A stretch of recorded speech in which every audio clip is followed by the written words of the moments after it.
Alors mes chers amis, pour ce nouveau cours de Torah aujourd'hui, j'espère que vous avez passé une journée de Rosh Chodesh Nissan utile. On peut plus dire le mot bonne journée ou bonne semaine ou bon Shabbat depuis le 7 octobre. Donc on parle depuis d'être utile chaque jour, chaque semaine et chaque Shabbat pour non seulement améliorer la situation mais la changer. On l'a dit hier, on est rentré dans un mois qui est propice à la Géoula, propice à la délivrance. C'est la Gemara qui l'assure, et la Gemara c'est la Torah orale, c'est la transmission orale depuis le Mont Sinaï, depuis Moshe Rabbeinu. En Nissan on a été délivré, en Nissan on sera délivré. Mais comme on l'a dit hier, c'est pas juste un slogan, et surtout ce terme qu'on n'aime pas, c'est de dire bon bah voilà, dans moins de 15 jours, comme l'année dernière et les années précédentes, on va passer Pessah. Non, on passe pas un temps juif, on le vit. Parce que passer, ça inclut de subir la fête et d'attendre que la fête passe, d'attendre d'avoir passé la fête, entre guillemets, pour reprendre et retourner à sa vie de galoute, à sa vie d'exil, comme si de rien n'était. Et surtout, penser que la normalité, c'est nos vies qu'on a en exil, chas v'shalom. Et ça va loin, ça va même, on l'a dit hier, dans des arguments de Torah, de dire c'est bien de faire 2 jours de Yom Tov parce qu'on a plus de temps pour prier, plus de temps pour étudier, alors que la normalité, c'est de faire un seul jour. Ou alors de dire, de dire que dans ce temps d'exil, eh bien, Baruch Hashem, il y a des synagogues, il y a des cours de Torah, mais même la Torah elle-même, elle est en exil. Rabbi Shimon Bar Yochai, dans le Zohar, dans son œuvre, il dit comme ça, il dit que même la Shrina, elle est Begaluta. Même la présence divine, la présence de Dieu, elle aussi, elle est en exil. Donc même de se servir d'arguments, entre guillemets, de Torah, pour justifier notre soi-disant bien-être en exil, ça ne tient pas. Et ça ne pourra jamais tenir. Et la preuve, c'est que on a cru justement, et on se souvient tous, des précédentes fêtes qu'on a passées avant ce Pessah, c'était en Tishri. Et on était tous, que ce soit en diaspora comme en Israël d'ailleurs, dans l'insouciance, jusqu'à ce fameux 7 octobre. Et on a été en place Shmini Atzeret pour nos frères et sœurs ici en Israël. Et en place Simchat Torah, on a dû, en dehors d'Israël, attendre 48 heures. Et on a l'impression que 6 mois après, à peine 6 mois après, Olam Kemin Agonoeg, le monde il est redevenu, bah voilà, ok, on a une petite pensée pour les otages, par-ci par-là, mais bon, encore une fois, le Ramchal, Rabbi Moshe Chaim Lutzato, il est très clair là-dessus dans sa Akdama, dans son introduction de son œuvre maîtresse, le Messilat Yesharim, le sentier des justes. Il dit, tu veux tester le premier à la synagogue et qui ne parle jamais pendant la prière, c'est celui qui a perdu son père, sa mère, ou chas v'shalom, un de ses enfants, encore pire. Eh bien, le Ramchal de poursuivre, pourquoi il faut attendre ces moments-là, ou alors il faut attendre d'être touché de manière proche dans notre cercle rapproché pour se sentir concerné par la prière et par tout ce qu'il faut faire. Et encore une fois, mes chers amis, il faut comprendre on est en plein dans le livre Vaïkra, des corbanotes, des sacrifices. Ces gens-là qui sont tombés, massacrés, ces soldats qui continuent de tomber au front, ces otages qui continuent de souffrir pour nous, eh bien, c'est en vérité pour nous permettre à nous d'être bien au chaud, bien planqués, et de continuer notre petite vie. Mais si maintenant c'était chas v'shalom, nos parents, nos enfants, nos oncles, nos tantes, nos cousins, nos cousines qui étaient tombés ou qui sont encore là-bas, eh bien, de nous-mêmes, on mobiliserait toutes nos forces à nous et on mobiliserait toutes les forces du monde.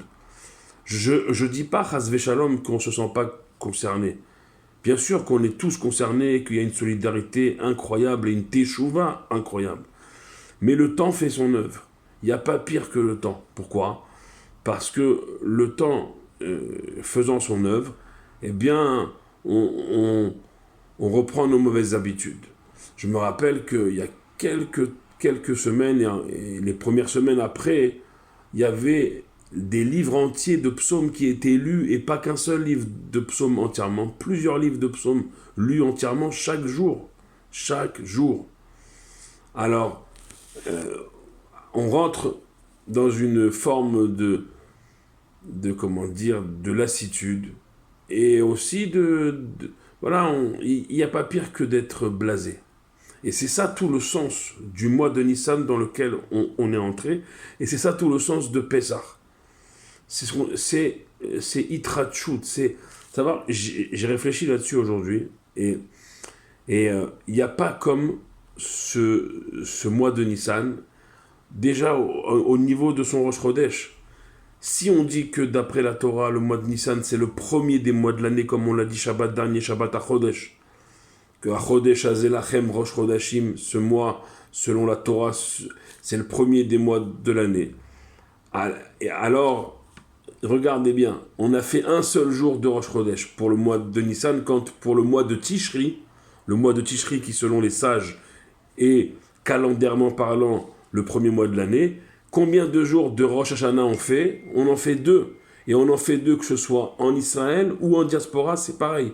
On fait 2 jours pour commencer l'année selon les sages en Tishri, et pour commencer l'année selon la Torah, on fait qu'un seul jour de Rosh Chodesh. Pourquoi? Parce que Nissan c'est unique. Tishri, c'est calendairement adopté par les hommes. Alors il faut 2 jours de Rosh Hashanah. Mais Nissan, il n'y a pas besoin de 2 jours de Rosh Chodesh. Parce que Nissan, on l'a dit hier, Rabbi Shimon Bar Yochai, encore une fois, il nous l'enseigne, la différence entre Hadar et Nissan, c'est que Hadar, la délivrance, elle est venue par un réveil d'en bas, de Mordechai et Esther qui ont réveillé le peuple. Nissan, la délivrance, elle est venue d'en haut. It'aruta dil'ela. C'est Akadosh Baruch Hu, et on le dira dans la Haggadah, Ani velo acher, moi et personne d'autre. C'est Akadosh Baruch Hu qui est venu nous tirer d'Égypte avant qu'il soit trop tard pour nous. Et même Moshe Rabbeinu, si vous inversez les lettres de Moshe, c'est Hachem. Et d'ailleurs, on n'a aucune trace de Moshe. Chas v'shalom. Je ne dis pas ici que Moshe n'a jamais existé. Chas v'shalom. Bien sûr qu'il a existé. Mais jusque dans l'effacement de Moshe, sa modestie, son humilité, qu'à tel point que quand on voyait Moshe, on voyait Akadosh Baruch Hu. C'est le rôle du Moshe de chaque génération, c'est le rôle du tzaddik de chaque génération, des tzaddikim de chaque génération, d'être les Moshe pour chaque génération. Et aujourd'hui, si on cherche des forces, si on cherche des forces, eh bien, il faut se tourner, il faut se tourner vers Moshe. Et combien le rabbi, il a jamais accepté. À la galoute, il n'accepte pas encore. Il n'accepte pas. On voit les prises de parole les plus véhémentes du rabbi, entre guillemets, c'est sur la galoute et la géoula. Pourquoi? Parce que la seule lettre qui diffère du mot galoute, exil, de géoula, délivrance, c'est le aleph. C'est les mêmes lettres, il manque le aleph dans la galoute, dans l'exil, alors qu'il y a le aleph dans le géoula, dans la délivrance. C'est quoi aleph? Dit le rabbi, c'est aloufo shel olam, c'est le maître du monde. Voilà ce qui manque. Voilà ce qui manque pour transformer ces derniers instants d'exil en premiers instants de délivrance, c'est de rajouter le aleph dans nos vies, de rajouter le aloufo shel olam, le maître du monde, de rajouter Dieu dans nos vies. Mais pas juste un slogan. Comme on a dit en début de cours, ouais, la Gemara, elle dit, tous les ans, on le répète, en Nissan, on a été délivré, en Nissan, on sera délivré. Mais le but, c'est pas de dire ça tous les ans en exil. Le but, c'est de faire que de ce Nissan, de ce mois de Nissan, de ces jours qu'on est en train de vivre avant Pessah, de ce Pessah, que ce soit notre délivrance. D'ailleurs, on le dit dans le livre de la prière de la fête de Pessah. On dit Zman Cherutenu, c'est le temps, pas de la délivrance passée ou de la délivrance future, c'est conjugué au présent. Zman Cherutenu, c'est le temps de notre délivrance. Mais ça ne dépend que de nous. Le rabbi, il a tout fait. Tous les tzadikim de toutes les générations ont tout fait. Tout a été fait. Qu'est-ce qui reste? C'est d'amener concrètement, c'est de se sortir soi-même de notre Égypte, de notre époque, de notre Égypte intérieure, d'être conscient déjà qu'on est en Égypte. Il y a des gens qui disent non, moi je suis bien, j'ai ma synagogue, j'ai mon shiur Torah. Encore une fois, c'est des arguments de Torah, mais des arguments de Torah dans l'exil. Tu rêverais pas d'avoir ton même cours de Torah avec pour Rav Moshe Rabbeinu. Qui ne rêverait pas? Mais non, en fait, la normalité est devenue l'exil. Et on s'apprête à passer Pessah comme on a passé Pessah l'année dernière et les années précédentes. Et ça peut continuer 100 ans comme ça. Sauf que le monde, on le voit, il est de plus en plus violent dans tous les sens du terme. Il est de plus en plus Hamas, qui veut dire violence dans tous les sens du terme. Et c'est intéressant que Hamas et Hametz, c'est les mêmes lettres, sauf que Hamas, il y a le Samer, c'est le Samer même, c'est le chef des forces du mal dans la Kabbalah, et que Hametz, la dernière lettre, c'est Tzadik, qui désigne le Tzadik, le Yesod Olam, qui est le fondement du monde.